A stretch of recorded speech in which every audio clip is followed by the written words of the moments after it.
Hello, everyone, and welcome back once again as we continue to read the 40 chapters of Exodus across these 40 days of Lent.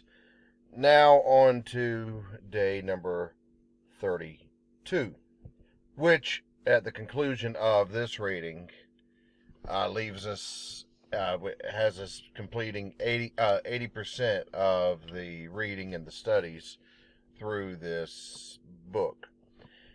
So we've come on the heels of several chapters regarding the construction, the features, the dimensions of the tabernacle, its vessels and furniture and instruments, as well as the priesthood. So Moses has gone up to the mountain, as we read in our tradition.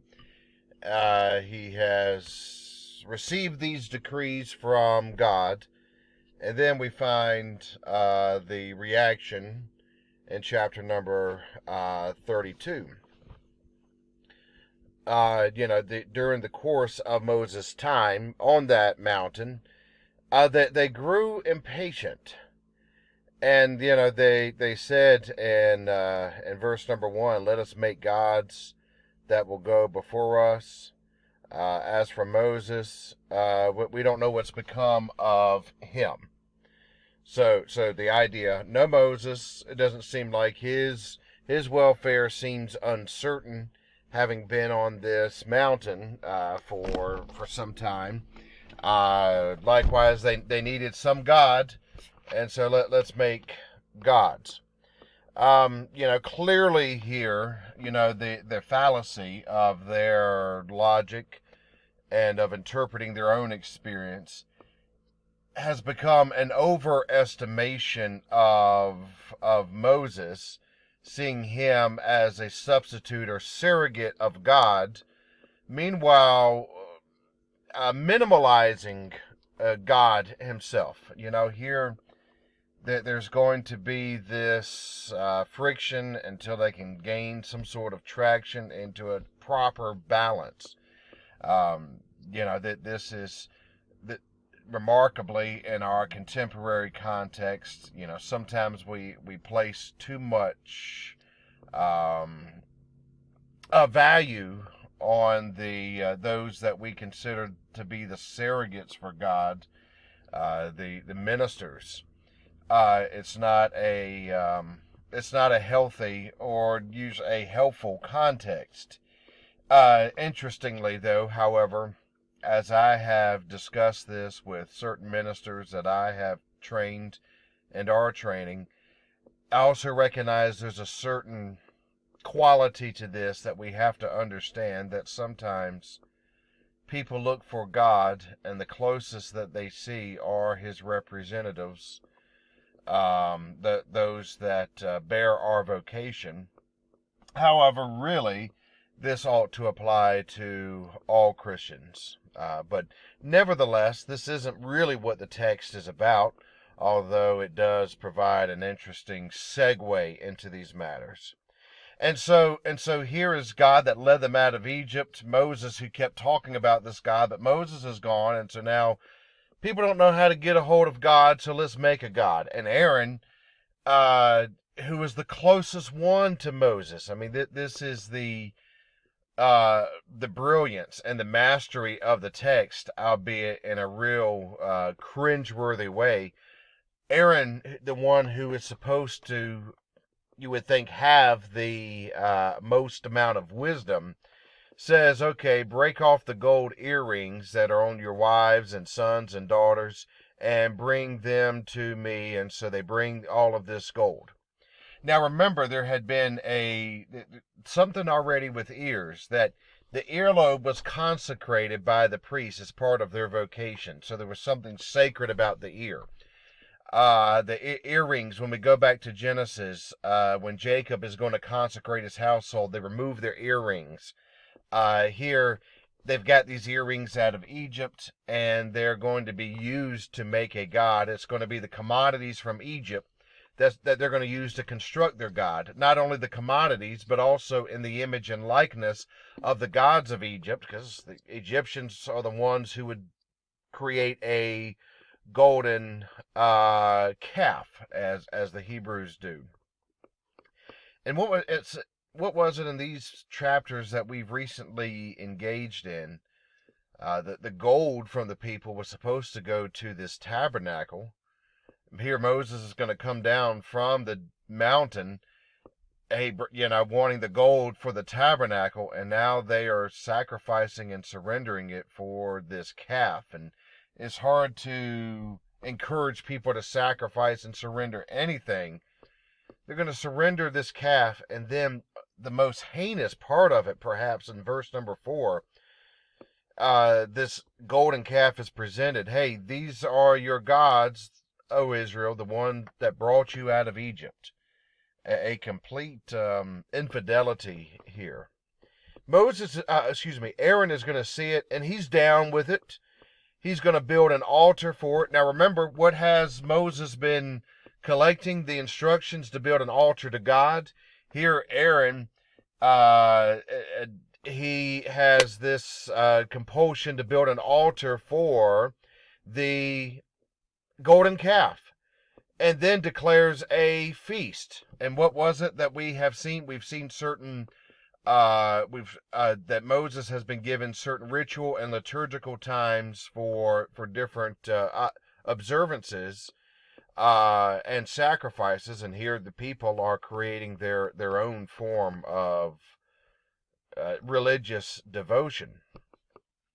Well, God sees this. Verse number 7 says to Moses, hey, you need to get back down this mountain quite quickly. They've formed this calf, and they're saying that this is the God who brought them out of Egypt. I mean, the way our text reads is this was so surprising. Even God was caught off guard. And here and God says to Moses, look at how stubborn they are. My anger is going to burn against them. I'm going to destroy them, and I will make you, Moses, into a great nation. So here now Moses is able to capitalize on what's occurring. Let the people be destroyed. How awful they are. Moses, you can raise up your own nation. But here is a real indication and glimpse into Moses, the integrity of his character. Settle down, God, he says. Take a chill pill, God. You need to reconsider this. The Egyptians are going to make fun of you and say, here, God broke the back of the Egyptians only to let his people come out and hurt them. Don't forget, God, that you swore to Abraham, Isaac, and Jacob. And so then God relents over his anger. I don't believe that the imagery is all of that concrete, wooden, and literal here. I think that here is an effort to convey some material in a way that makes it compelling to the audience. But in here, God is not out negotiated by Moses, but here's this idea of Moses who is showing the true characters of leadership, trying to intercede and plead for the welfare of his people, even when to do otherwise he could have benefited himself had he not pleaded for these people. We see the evolution, as it were, of Moses and his caricature here. So he goes down the mountain with these 2 tablets that God had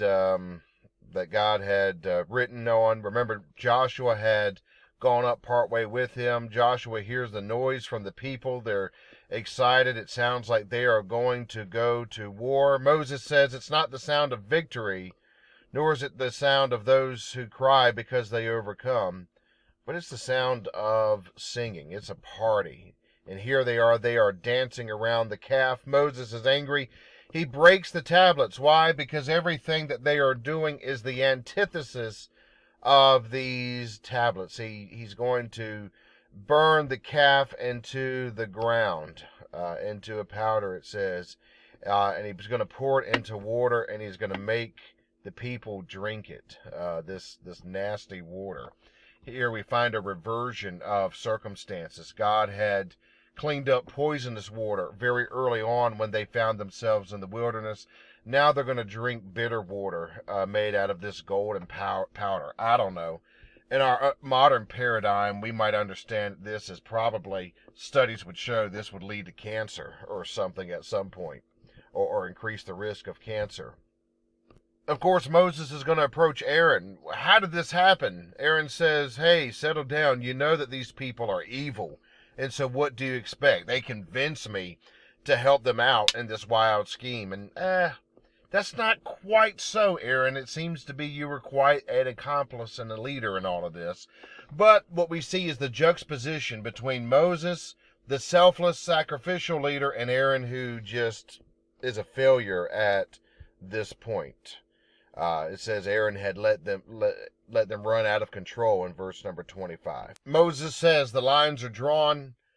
All of you that want to stand with God, come with me. And now, you men, you Levites, go and kill those that decided not to come with us. And they do, and they kill 3,000. And so the next day Moses says to the rest of them, you've committed a very serious sin, but I'm going to go to the Lord and maybe make an atonement. So once again, Moses returns to God, asks for their sin to be forgiven, to wipe it out from the book you have written. And God says to Moses, verse 33, whoever has sinned against me, I will wipe out of my book. So go now, lead the people to the place I have spoken to you about. My angel's going to go before you. But if I ever have to punish these people, they're going to be punished badly. And even after all this, a plague still comes upon the people because of the calf. It says the one that Aaron made. That's the last words of the chapter. What Aaron made. Once more reinforcing that juxtaposition between Moses and Aaron. We find here a tremendous understanding regarding the failures of the leadership. Aaron was put in charge. First time he was put in charge, then there's this significant failure. So while I said yesterday or the days before, at some point, that the priests, their vocation, their function was holier, but they weren't holier as people, not inherently more holy. Still, even so, because of their function, their leadership has to be much more. They are much more responsible in that function for the welfare of the people and putting the welfare of the people first. Aaron doesn't do that, but Moses does. And here's the idea as the story continues. It's a good thing that we have Moses, because Moses is the only one that was able to get through to God here. That Moses is the one who is the true priest, as it were, while his brother, the one who was anointed priest, failed. There's so much that could be said about this chapter. This video has already gone 40% over the target time frame. It's a rich chapter. If there's any questions or comments, I'll be glad to engage any thoughts regarding this section. And until next time, take care.